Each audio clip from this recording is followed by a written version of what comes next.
गणदैवताय गणाध्यक्षाय धीमहि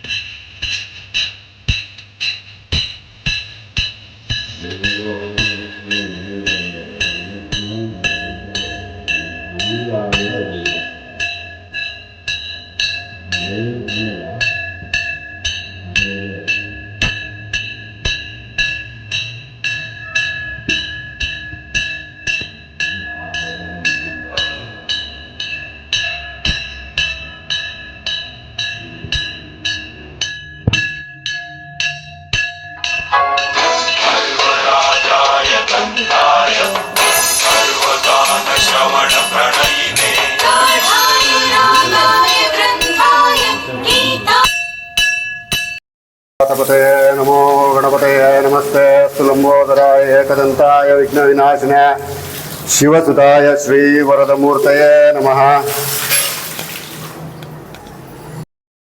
वामहे कविं कवीनामृतमश्रमं ज्येष्ठराजं ब्रह्मणां ब्रह्मणस्पता न शृण्वोतु विसीदसादनं श्रीमहागणपतये नमः।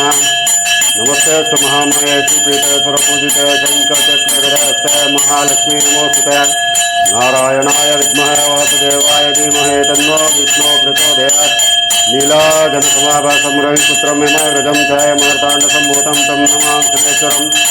आञ्जनेयाय विद्महे वायुपुत्राय धीमहि तन्नो हनुमः प्रचोदयात्। सर्वमङ्गलमाङ्गल्ये शिवे सर्वार्थसाधिके शरण्ये गौरी नारायणी नमोस्तुते। रामाय रामभद्राय रामचन्द्राय वेदसे रघुनाथाय नाथाय सीतापतये नमः।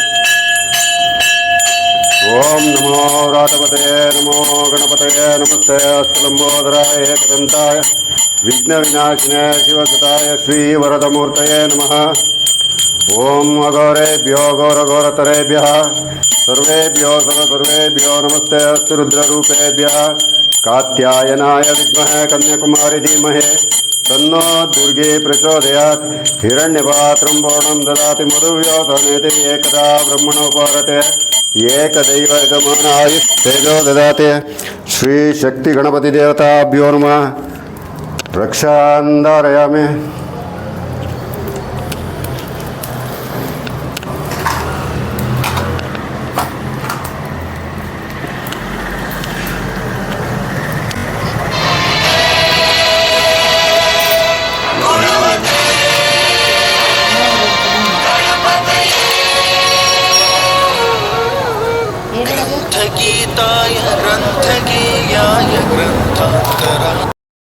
ನಮಸ್ಕಾರ. ಶ್ರೀ ಶಕ್ತಿ ಗಣಪತಿಯೇ ನಮಃ. ನಾನು ಈ ದೇವಸ್ಥಾನದ ಖಜಾಂಚಿಯಾಗಿ ಇಲ್ಲಿಗೆ ಒಂದು 8 ವರ್ಷ ಆಯಿತು. ನಮ್ಮ ಹೆಸರು ಗಣೇಶ್ ಅಂತ ನಮ್ಮ ಹೆಸರು. ಹಿಂದೆ ಇದ್ದಂತಹ ಅಧ್ಯಕ್ಷರುಗಳು ಮೊದಲು ಯಾವ ಥರ ಇತ್ತು ದೇವಸ್ಥಾನ? ಈ ದೇವಸ್ಥಾನ ಇದು ಖಾಲಿ ಜಾಗ ಇದ್ದಿದ್ದು. ಇಲ್ಲೊಂದು ದೇವಸ್ಥಾನ ಮಾಡಬೇಕು ಅಂತ ಈ ಏರಿಯಾದಲ್ಲೆಲ್ಲ ಸೇರಿ ತೀರ್ಮಾನ ಮಾಡಿ ಇದ್ದಂಗೆ ಈ ಖಾಲಿ ಜಾಗದಲ್ಲಿ ಒಂದು ದೇವಸ್ಥಾನ ಮಾಡಲೇಬೇಕು, ಗಣಪತಿ ದೇವಸ್ಥಾನ ಅಂತ ಹೇಳ್ಬಿಟ್ಟು ಈ ದೇವಸ್ಥಾನ ಇದು ಮಾಡಿದ್ದು. ಆಗ ಫಸ್ಟ್ ಇದ್ದಿದ್ದು ಅಧ್ಯಕ್ಷರೆಲ್ಲ ಚಿಕ್ಕದಾಗಿದ್ದೊಂದು ಗುಡಿ ಮಾಡಿಬಿಟ್ಟು ಇದು ಮಾಡಿ ಬಿಟ್ಕೊಟ್ಟಿದ್ರು. ಅವರು ಒಂದು 5-6 ವರ್ಷ ನಡೆಸ್ಬಿಟ್ಟು ನೆಕ್ಸ್ಟ್ ಅವ್ರು ಆದಮೇಲೆ ಇದಾದಮೇಲೆ ನಮ್ಮ ಖಜಾಂಚಿ ಇದು ಮಾಡ್ಕೊಂಡು ನಾನು ಇದು ಮಾಡಿದ್ದು. ಅಧ್ಯಕ್ಷರು ಜಗದೀಶ್ ಅಂತ ವೈಪಿ, ಮತ್ತು ಪ್ರಧಾನ ಕಾರ್ಯದರ್ಶಿಯಾಗಿ ಕ್ರಾಂತಿ ಪ್ರಸಾದ್ಯಾಗಿ ಅವರು ಕಾರ್ಯನಿರ್ವಹಿಸ್ತಾ ಇದ್ದಾರೆ. ಈಗ ಶಕ್ತಿ ಗಣಪತಿ ದೇವಸ್ಥಾನದಲ್ಲಿ ತುಂಬ ಜನ ಭಕ್ತಾದಿಗಳನ್ನು ಬರಬೇಕು ಅಂತ ನೀವೇನೋ ಸಂಕಲ್ಪ ಏನಾರು ಮಾಡಿದ್ದೀರಾ? ಈಗ ಹಾಗಾಗಿ ಇದು ಮಾಡ್ತಾನೆ ಇರ್ತೀವಿ, ಪೂಜೆ ಅದು ಇದು ಮಾಡ್ತಾ ಇರ್ತೀವಿ. ಮತ್ತು ಈಗ ಇತ್ತೀಚೆಗೆ ತುಂಬ ಇಂಪ್ರೂವ್ ಆಗ್ತಾ ಇದೆ ದೇವಸ್ಥಾನದಲ್ಲಿ. ಈ ತಿಂಗಳು ಆಷಾಢ ಮಾಸವಾಗಿರೋದ್ರಿಂದ ಭಕ್ತಾದಿಗಳು ಸ್ವಲ್ಪ ಕಡಿಮೆ ಇರ್ತಾರೆ. ಬಾಕಿ ಟೈಮಲ್ಲಿ ಸಾಧಾರಣ ಬರ್ತಾ ಇದ್ದಾರೆ. ಈಗ ವಿಶೇಷ ಪೂಜೆ ಇದ್ದಾಗ ಹೋಮ ಹವನ ಎಲ್ಲ ನಡೆಯುತ್ತಾ? ಸಂಕಷ್ಟಿ ದಿವಸ ಬೆಳಗ್ಗೆ ಹೊತ್ತು ಹೋಮ ಎಲ್ಲ ಇರುತ್ತೆ, ಸಂಜೆ ಮೇಲೆ ಪೂಜೆ ಎಲ್ಲ ಇರ್ತದೆ.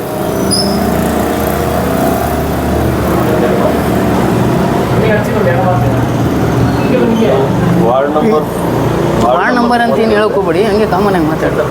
ವಾರ್ಡ್ ನಂಬರ್ 30ರಲ್ಲಿ ಹಂಗಲ್ಲ, ನಿಮ್ಮ ಹೆಸರು, ಏನಾಗಿದ್ದೀರಾ? ಇದೇ ವಾರ್ಡ್ ನಾನು, ಇಲ್ಲೇ ನಮ್ಮ ಮನೆ ಇರೋದು ಸಹಿತ. ಈ ದೇವಸ್ಥಾನ ಬಂದು 12ರಿಂದ 13 ವರ್ಷ ಆಯಿತು ಪ್ರಾರಂಭ ಆಗಿ. ಇಲ್ಲೊಂದು ಈಚಲು ಮರ ಇತ್ತು, ಇಲ್ಲಿ ತುಂಬ ಪ್ರಶಾಂತವಾದ ಜಾಗ ಇತ್ತು. ಹಂಗಾಗಿ ಇದು 80 ಫೀಟ್ ರೋಡ್ ಬರೋಕ್ಕಿಂತ ಮುಂಚೆಲೇ ದೇವಸ್ಥಾನ ಪ್ರಾರಂಭ ಆಯಿತು. ಆವಾಗಲಿಂದಲೂ ಸಹಿತ ಇಲ್ಲಿ ಪರಮಾತ್ಮ ಎಲ್ಲರಿಗೂ ಒಳ್ಳೇದು ಮಾಡ್ಕೊಂಡು, ಇಲ್ಲಿ ಹೋಗೋ ಬರೋರಿಗೆಲ್ಲರಿಗೂ ಒಳ್ಳೇದನ್ನು ಕೊಟ್ಕೊಂಡು ಹೋಗಿದ್ದಾರೆ. ಇಲ್ಲಿ ಯಾವುದೇ ರೀತಿಯಾದಂಥ ಒಂದು ಅಹಿತಕರ ಘಟನೆಗಳು ಯಾವುವು ನಡೆಯದಂಗೆ ಪರಮಾತ್ಮನ ದಯದಿಂದ ಎಲ್ಲ ನೆರವೇರ್ಕೊಂಡು ಹೋಗ್ತಾಯಿದೆ. ಇದು ಶಕ್ತಿ ಗಣಪತಿ ಅಂತ ಅಂದರೆ ಅದ್ರ ಹೆಸರಿಗೆ ತಕ್ಕನಾಗಿ ಶಕ್ತಿ ಗಣಪತಿನೇ. ನೀವು ಏನೇ ಕೋರಿಕೆ ಮಾಡ್ಕೊಂಡ್ರೂ ಸಹಿತ ವಿತಿನ್ 30 ದಿನದೊಳಗಡೆ ಪರಮಾತ್ಮ ನೆರವೇರಿಸ್ಕೊಡ್ತಾನೆ. ಅದಕ್ಕೆ ಬೇಕಾದಂಥ ನೀವು ಬೇಕಾದ್ರೆ ಟೆಸ್ಟ್ ಮಾಡಿ ನೋಡ್ಬೋದು. ಬೇಕಾದ್ರೆ ನೀವು ಅದಕ್ಕೆ ಸಾಕ್ಷಿ ಅಂತ ಅಂದರೆ ನಾನೇ ಖುದ್ದಾಗಿ ನಾನೇ ಇದ್ದೀನಿ. ಹಾಗಾಗಿ ನನ್ನ ಅನುಭವದಲ್ಲಿ ನಾನು ಹೇಳ್ತಾ ಇದ್ದೀನಿ. ಯಾಕೆಂದರೆ ನಾನು ಇಲ್ಲಿ ಏರಿಯಾದಲ್ಲಿ 35 ವರ್ಷದಿಂದ ವಾಸ ಮಾಡ್ತಾ ಇರೋದ್ರಿಂದ ನನಗೆ ಅನುಭವ ಇದೆ, ಪರಮಾತ್ಮನ ಬಗ್ಗೆ ನಂಬಿಕೆ ಇದೆ. ಓಂ ಗಣಪತೇ ನಮಃ. ಓಂ ನಮೋ ವ್ರಾತಪತೆ ನಮೋ ಗಣಪತೆ ನಮಸ್ತೆ ಅಸ್ತು ಲಂಬೋದರಾಯ ಏಕದಂತಾಯ ವಿಘ್ನ ವಿನಾಶಿನೇ ಶಿವಸುತಾಯ ಶ್ರೀ ವರದಮೂರ್ತಯೇ ನಮಃ. ಶಕ್ತಿ ಗಣಪತಿ ಅಂದಾಗ ಹೆಚ್ಚು ಭಕ್ತಾದಿಗಳಲ್ಲಿ ಎಲ್ಲ ಕೆಲಸ ಕಾರ್ಯಗಳು ಮಾಡಲಿಕ್ಕೆ ಶಕ್ತಿ ಕೊಡ್ತಾ ಇದ್ದಾನೆ. ಅದೇ ಥರ ನಮಗೂ ಭಗವಂತನ ಸೇವೆ ಮಾಡೋದಕ್ಕೆ ಶಕ್ತಿ ಕೊಟ್ಟಿದ್ದಾನೆ. ಎಲ್ಲ ಭಕ್ತಾದಿಗಳ ಸಹಕಾರದಿಂದ ಮತ್ತು ನಮ್ಮ ಗಣೇಶ್ ಅವರು ತುಂಬ ಆತ್ಮೀಯವಾಗಿ ಯಾವುದೇ ಇದಿಲ್ಲದೆ ಗಣೇಶ ಅಚ್ಚುಕಟ್ಟಾಗಿ ನಡೆಸ್ಕೊಡ್ತಾ ಇದ್ದಾರೆ. ಅವ್ರ ಹೆಸರು ಗಣೇಶ್ ಅಂತಲೇ ಶಕ್ತಿ ಗಣಪತಿ. ಇನ್ನೂ ಹೆಚ್ಚೆಚ್ಚು ಅಭಿವೃದ್ಧಿ ಕೆಲಸಗಳಿಗೆ ಎಲ್ಲ ಭಕ್ತಾದಿಗಳು ತನು ಮನ ಧನ ಸಹಾಯ ಮಾಡಲಿ ಅಂತ ಆ ಶಕ್ತಿ ಗಣಪತಿ ಹತ್ರ ಕೇಳ್ಕೊತೀನಿ. ದಿನನಿತ್ಯ ಪೂಜೆಗಿಂತನೂ ವಿಶೇಷ ಪೂಜೆ ಯಾವಾಗ ಸರ್, ಪ್ರತಿ ಹುಣ್ಣಿಮೆ ಆದಮೇಲೆ ನೆಕ್ಸ್ಟ್ 3ನೇ ದಿವಸಕ್ಕೆ ಸಂಕಷ್ಟಾರ ಚೌತಿ ಬರುತ್ತೆ.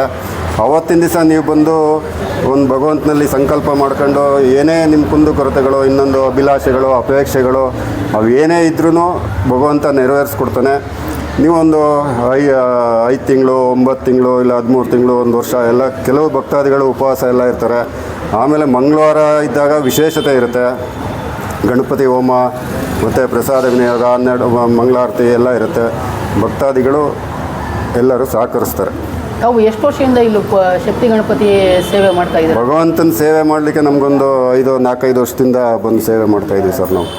ಈಗೆಲ್ಲ ಭಕ್ತಾದಿಗಳು ಬರ್ತಾ ಇದ್ದಾರೆ? ಖಂಡಿತವಾಗ್ಲೂ ಬರ್ತಾರೆ, ಎಲ್ಲರೂ ಬರ್ತಾರೆ ಸರ್. ಈಗ ನಾವು ಏನಾದ್ರು ಒಂದು ಸಂಕಲ್ಪ ಮಾಡಿಕೊಂಡ್ರೆ ಖಂಡಿತವಾಗ್ಲೂ ನೆರವೇರುತ್ತೆ ಸರ್. ಅದು ನೀವು ಬಂದು ಭಗವಂತನಲ್ಲಿ ಕೋರಿಕೆ ಕೇಳಬೇಕು. ಕೆಲವರು ಹೂ ಪ್ರಸಾದನೂ ಕೇಳ್ತಾರೆ, ಕೆಲವು ಕೂತಿರ್ತಾರೆ, ಎಷ್ಟೋ ಸಲ ಆಗಲ್ಲ ಅಂತ ಬೇಜಾರು ಮಾಡ್ಕೊಂಡು ಹೋಗಿರ್ತಾರೆ. ಮತ್ತೆ ಕೆಲಸ ಆದಮೇಲೆ ಬಂದು ಭಗವಂತನ ಸೇವೆ ಮಾಡಿರ್ತಾರೆ. ನಿಮ್ಮ ಒಂದು ಪರಿಚಯ? ನಾನು ಸೂರ್ಯನಾರಾಯಣ್ ಅಂತೇಳಿ ಇಲ್ಲೇ ಹುಟ್ಟು ಬೆಳೆದಿರೋದು. ವೃತ್ತಿಪರವಾಗಿ ಬೇರೆ ಕಡೆ ಇದ್ವು, ಮತ್ತು ಈಗ ಮತ್ತೆ ವಾಪಸ್ಸು ಸ್ವಸ್ಥಾನಕ್ಕೆ ಭಗವಂತನ ಸೇವೆಗೆ ನಮ್ಮನ್ನು ಕರೆಸ್ಕೊಂಡಿದ್ದಾನೆ. 8 ವರ್ಷದಿಂದ ಇಲ್ಲಿ ಬರ್ತಾಯಿದ್ದೀವಿ ದೇವಸ್ಥಾನಕ್ಕೆ. ಸುಮಾರು ಜನ ಬರ್ತಾ ಇದ್ದಾರೆ. ಆದ್ರೂ ನಾವು ಇಲ್ಲಿ ಸೇವೆ ಮಾಡ್ತಾಯಿದ್ದೀವಿ. ಇಲ್ಲೆಲ್ಲ ಬಾಕ್ಲು ತೊಳೆದು ನೀರು ಹಾಕಿ ಪೂಜೆಗೆಲ್ಲ ವ್ಯವಸ್ಥೆ ಮಾಡಿಕೊಡ್ತಾಯಿದ್ದೀವಿ. ಒಬ್ಬರು ತಪ್ಪದೆ ಒಬ್ಬರು ಬಂದು ಪೂಜೆಗೆ ಇದು ಮಾಡಿಕೊಡ್ತೀವಿ. ಅಂದರೆ ಭಕ್ತಾದಿಗಳು ಇನ್ನೂ ಬರಬೇಕು ಅಂತ ನಾವು ಬೇಡ್ಕೊತಾ ಇದ್ದೀವಿ.